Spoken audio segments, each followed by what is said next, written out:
U.S. inventory plunges to an all-time low. And it's always interesting to read these stories. How do I say this, Ray, and keep it bipartisan? It's just interesting to read the stories because we've done the show under one president and now we're under a second one. So keep that in mind when we read through these stories. Just the tone behind them. How about that? Mm-hmm. And I am from California. The stereotype holds up. I'm just saying it's interesting. Anyway, homes for sale in rural areas across the nation plunged 44.4% year over year during the 4 weeks ending January 21st, driving an all-time low in active listings, according to a new report from Redfin. I always think it's funny, by the way, as I was reading this, anytime I'm like, that's a cool stat. According to Redfin, Trulia, Zillow, I always kind of go, oh, okay, well, we'll still do it, I guess. But it's just because Redfin is like, I don't know. I mean, they get a lot of info, but it's their info. It's not National Association's realtors where they're calling from many different sources. It's Redfin. Anyway, this week's Shade brought to you by send us a sponsor. Homes for sale in suburban areas also fell significantly by 38.4% compared to the same period of the year before. The brokerage, meaning Redfin, said the substantial drop in supply of homes for sale in both of these areas, but particularly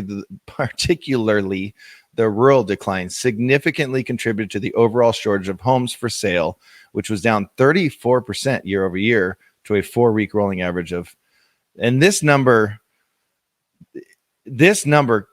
just blows me away. This is a national number, right? Am I reading this wrong, Ray? 528,903 weekly active listings nationally. Yeah, that's what I was looking at too. That seems short. That seems a little short. Nationally, I don't know if you guys know, but we have a nation full of 50 states. So that's roughly 50,000 listings per state. That's it. That's all you get. I mean, think about that. Isn't that like closer to 100,000? No, that's okay. I see what you did. Okay. You just take off the yeah. Is that what you did? Or is it 100,000? I don't know. Do the math. Somebody. Wait, hold on. I did the math wrong. I'm doing it live. 5, 2, 8, 1, 2, 3. 10,000. There you go. 10. That's even worse. I'm an optimist, so I was trying to make it better. That's even worse. 10,000 listings per state. What the heck? That's time to freak out. By the way, we are not alarmists here on the Bearded Man Real Estate Show podcast and live hosts of Clubhouse and YouTubes. But dude, that's crazy. Northwest Arkansas says market's necessary. We're at 630 actives, 1,644 this week last year. That's down almost 62%. Doug Johnson. Hey, Doug. Haven't seen you guys in a long time. Doug says that we have 145 resale listings in all of Ada County, D1 training Boise. Attaboy County. Is it Ada County? Wow. Ada County? In an entire county, 145. Right. And if you're just joining us on Clubhouse, if you want to say something, just raise your hand. I'll put you out there. If you're already on the speaker panel, then you can just tap your mic and I'll see that and I can bring you up live and we can talk to you. But yeah, this is an insanely low amount. So Doug says ADA. Do you say that you just Ada County? Ada County. Well, all he did was capitalize it. So I think I should say each letter now, right? ADA, or is he saying like hard like Ada? Ada. I think he's being very aggressive with you. It's Ada. Come on, yelling. Okay, so Douglas County, 28 single family listings, says Adam Johnson. Whew. Wow.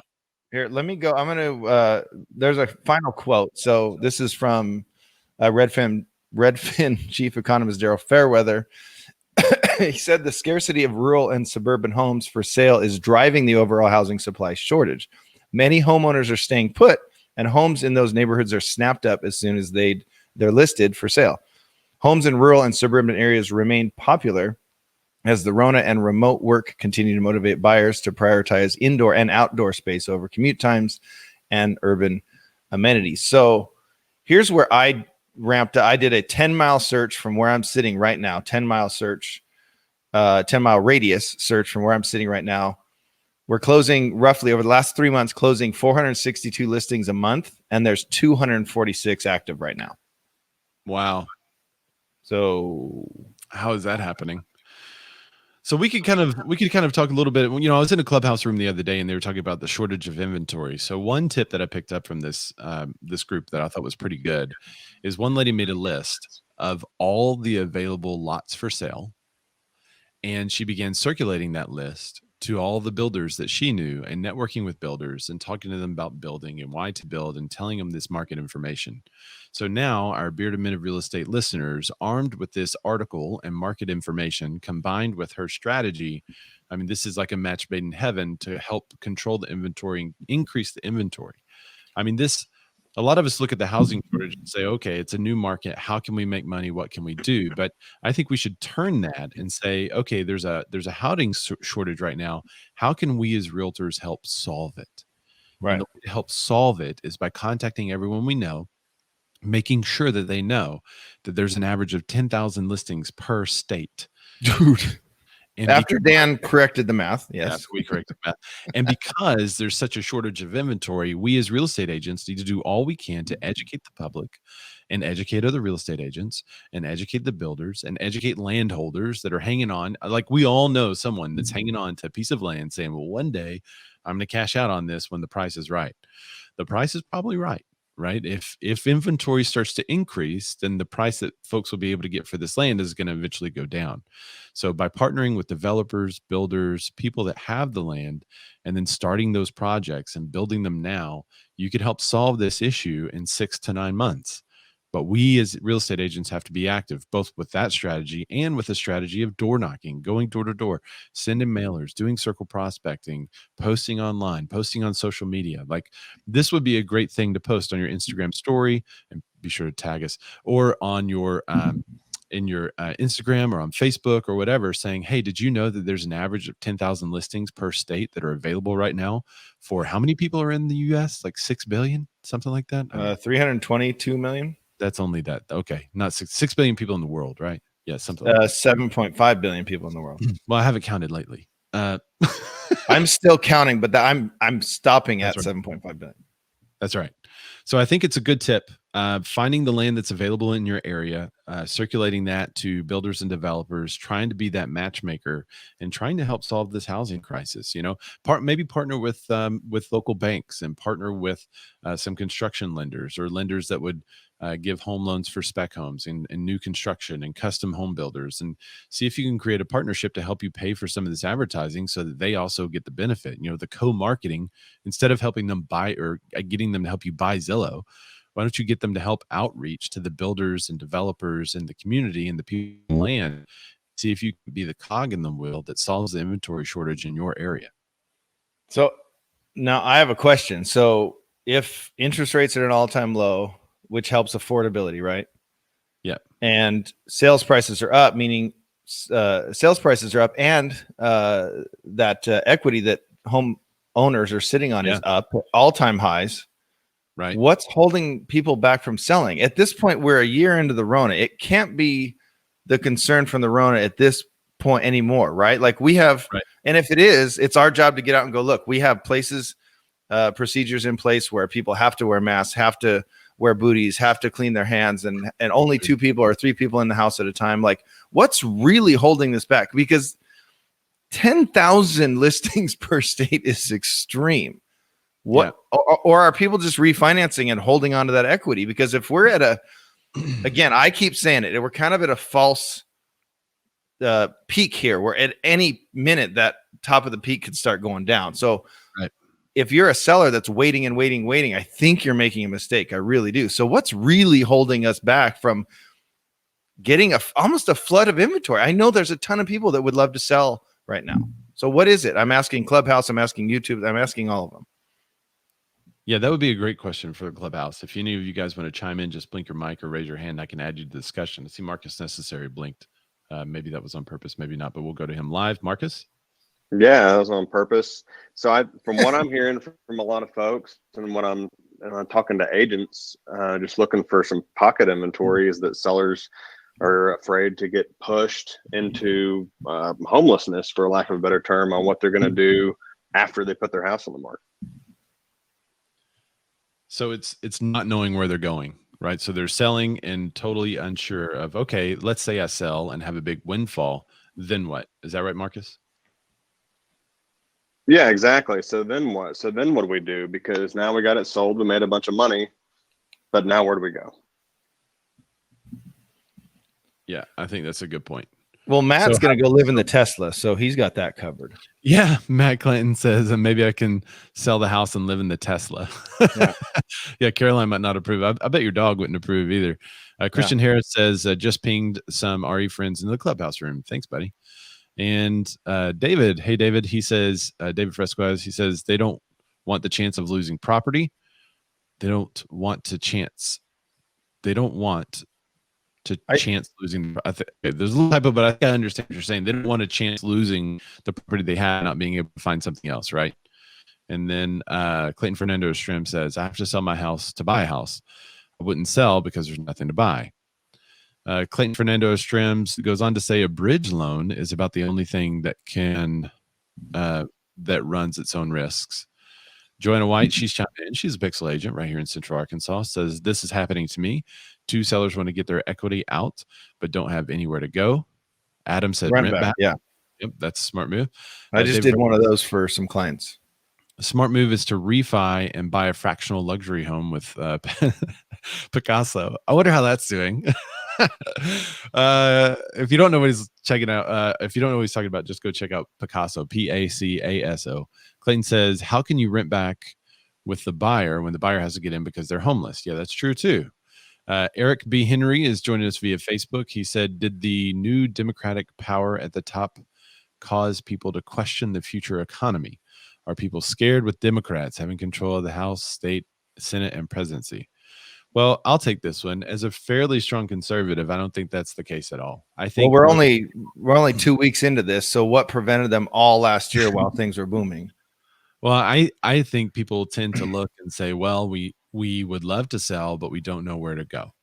Yeah. So here's my solve for this problem. And we've been doing this for a couple of years now. Anytime we have a buyer that doesn't know where to go or can't find a home, you find the areas they want to go, and then you hit those areas really, really hard.